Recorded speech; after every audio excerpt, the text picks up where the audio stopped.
Dhe kjo po ashtu lidhet edhe me këtë ridefinim, jo vetëm kulturës, pra jo vetëm kultura jonë që duhet të ridefinohet, duhet të rishikohet, por edhe arsimi duhet të ridefinohet dhe të rishikohet, sepse në shumë vende, si që është ta zonë Finlanda, ose edhe Holanda, kanë fillu të ndryshojnë edhe mënyra e mësimdhënies në shkolla. Në aspektin teknik, po. Dhe tash mi thonë të vërtetën,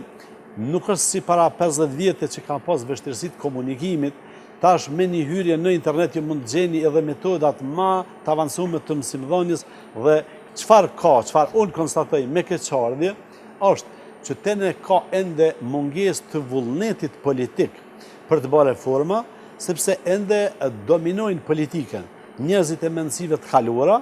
ata kanë sistemin e rrjedhëzimit në kulturë, në arsim, në ekonomi gjithandej, dhe ata këtë punë e përjetojnë si pushtet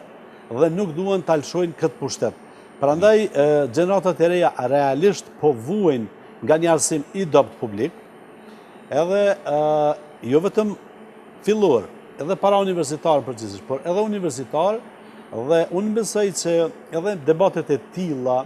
do duhet të shërbenin për sensibilizimin e opinionit, për të arrit presionin mbi qeveritë tona për të ndryshuar çastin ndaj arsimit në vend